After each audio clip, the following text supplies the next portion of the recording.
जब सरकार ने इनको ज़मीन दे दी थी तो आप छीनने का क्या मतलब है? अब वही सरकार करवाने वाली है। हम इस मामले को दिल्ली से उठवाएंगे, क्योंकि हम चाहते हैं ये पूरा देश देखे। यहाँ से जमुना के ढांगे ढांगे 32 गांव हैं, 32 गांव की लगभग ये ज़मीनें हैं, और हमारे नेता एडवोकेट चंद्रशेखर आज़ाद इनकी ज़मीन छीनने नहीं देंगे। नमस्कार, स्वागत है आपका न्यूज 80 पर। मैं हूं आपके साथ राहुल राणा। पश्चिम उत्तर प्रदेश के शामली जिले में 32 गांव की जमीन वन विभाग ने वापस लेने का हाईकोर्ट में अपील की और उसके बाद हाईकोर्ट ने यह आदेश भी दे दिया जिलाधिकारी को कि जो इनकी जमीन है वो खसरा खतौनी में इनके नाम लाई जाए। और इस खबर के बाद गांव के लोगों में हड़कंप मचा हुआ है। सभी लोग डरे हुए हैं कि कहीं उनकी जमीन अब उनसे छीनने तो नहीं जा रही। जैसे ही ये खबर सामने आई, इस खबर को लेकर सियासी जो हलकों में अब हलचल है वो देखी जाने लगी है। इससे पहले बीजेपी के नेता मनीष चौहान इस मुद्दे को लेकर मुख्यमंत्री योगी आदित्यनाथ से मुलाकात कर चुके। दूसरी ओर नाहिद हसन जो कैराना से विधायक है, उन्होंने इसको लेकर मांग की है कि सदन में ये चर्चा हो, गांव की जमीन किस तरह से वापस मांगी जा रही है। लेकिन अब ये पूरा मुद्दा जो है वो सियासी रूप लेता हुआ दिखाई दे रहा है। आज रामड़ा गांव में इस वक्त मैं मौजूद हूं और मेरे साथ आजाद समाज पार्टी के राष्ट्रीय कार्यकारिणी के सदस्य मौसम राव साहब है, जो आज गांव के लोगों की बात सुनने और समझने के लिए आए हैं। एक तरह से कहे कि चंद्रशेखर आजाद का डेलीगेशन अब गांव में पहुंच गया है और ये जानने के लिए कि गांव के लोगों की जमीन आखिर सरकार क्यों वापस लेना चाहती है और वन विभाग की इस कार्रवाई से वो किस तरह से इन गांव वालों को बचा पाएंगे। ये तमाम चीजें बातचीत करने के लिए मेरे साथ राव साहब है। राव साहब, आप लोग आए, गांव में आए, 32 गांव का ये मामला चल रहा है। कह रहे हैं कि लाखों बीघा जमीन है और जिस तरह से आप बात कर रहे हैं, ये बता रहे हैं कि यहाँ पर ये पुराने समय से यानी कई पीढ़ियां इनको बोते हुए हो गई। आप लोग क्या इस पे एक्शन करेंगे और क्या आप लोग जानकारी अभी जुटा पाए? देखिए, आज़ाद समाज पार्टी का मंडल यहाँ पहुँचा है एडवोकेट चंद्रशेखर आज़ाद के आदेश अनुसार, और इन गांव वालों से हम जो इनकी पुरानी यहाँ कब से गांव बसा है और कब से जो है इनका ज़मीनों पे कब्ज़ा है, ये सब कुछ इकट्ठे पेपर करके हम एडवोकेट चंद्रशेखर आज़ाद के हाथों में भेजेंगे और वो इस आवाज़ को बुलंद करेंगे। हम चाहते कि ये आवाज़ जो है सांसद में जाकर हम इस आवाज़ को करें और उठाएं, तभी हम इस गांव में पहुंचे हैं। देखो, ये गरीबों की ज़मीन है, इनका हक है।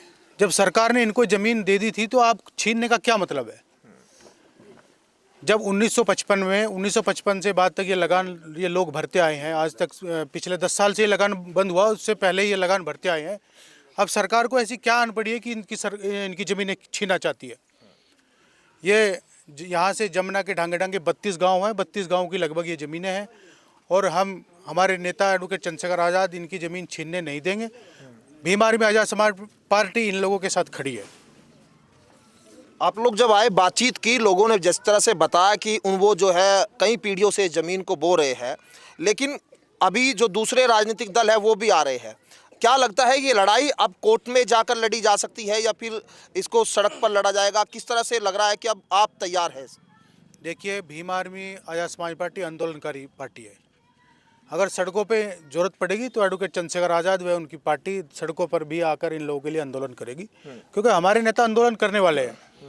यह आज़ाद समाज पार्टी भीम आर्मी सबसे पहले आंदोलन करती है और हर समय दलित और मुसलमान सभी के साथ खड़ी होती है। और मैं जो देख रहा हूँ, ये लगभग जो गांव है दलितों और मुसलमानों के, और लगभग इसमें गुजर भी है। इन लोगों की ये ज़मीन है, ढांगे ढांगे पे यही है, जो जमुना की ढांग है, यही लोग इस पे बसे हुए हैं और ये इनकी ज़मीन छीनना चाहती है। इसी के साथ हम इनके पेपर वहाँ वगैरह यहाँ से इकट्ठे करेंगे, कब से ये गाँव बसा है, कब से इनके पास ज़मीनें हैं, ये कागज़ हम इकट्ठे करके अपने माननीय एडवोकेट चंद्रशेखर आज़ाद के पास भेजेंगे। और हम जो है इनकी आवाज़ को बुलंद करने के लिए हमारे नेता लोकसभा में भी इस बात को रखेंगे। बीजेपी के जो नेता है वो मुख्यमंत्री से भी मुलाकात करने के लिए कल गए, उनकी एक फ़ोटो आई, मुख्यमंत्री ने कहा कि हम इस पर कार्रवाई करेंगे। क्या लग रहा है, बीजेपी सरकार इसको जो है कर पा रही है या फिर ये जानबूझकर कहीं ना कहीं इस तरह की षड्यंत्र किसानों के साथ हो रहा है? देखिए, ये तो षड्यंत्र का ही मामला है। अब वही सरकार करवाने वाली है। हम इस मामले को दिल्ली से उठवाएंगे, क्योंकि हम चाहते हैं ये पूरा देश देखे कि इन लोगों के साथ क्या हो रहा है। पहले सरकार ज़मीन दे देती है और फिर वापस सरकार ज़मीन को छीनने का काम करती है।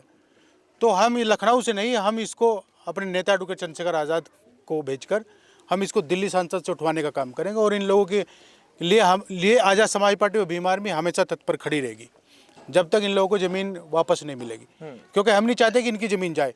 भाई गरीब मजलूम लोग हैं, 3 बीघे का पट्टा अगर इनको मिला तो एक गरीब को ही पट्टा मिलता है, अमीर को थोड़ी ना पट्टा मिलता है।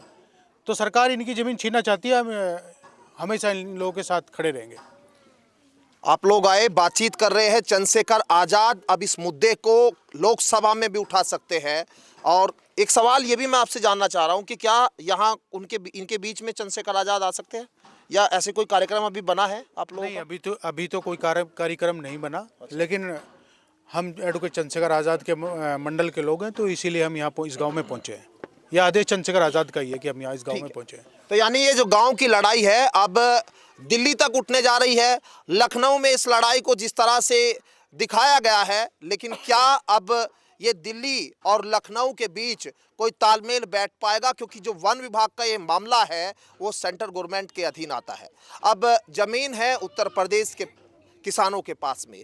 अब कुछ लोग इस जमीन को जो है वो लेकर काफ़ी डरे हुए, सहमे हुए इसलिए है क्योंकि उनके जो परिवार है वो इसी जमीन के भरोसे वो अपना पालन पोषण करते हुए दिखाई दे रहे हैं। क्योंकि यहाँ के जो लोग हैं वो दूर दराज तक जाते हैं, लेकिन कुछ 6-6 बीघे या 5-5 बीघे ज़मीन ही किसानों के पास, अधिकतर लोगों के पास है।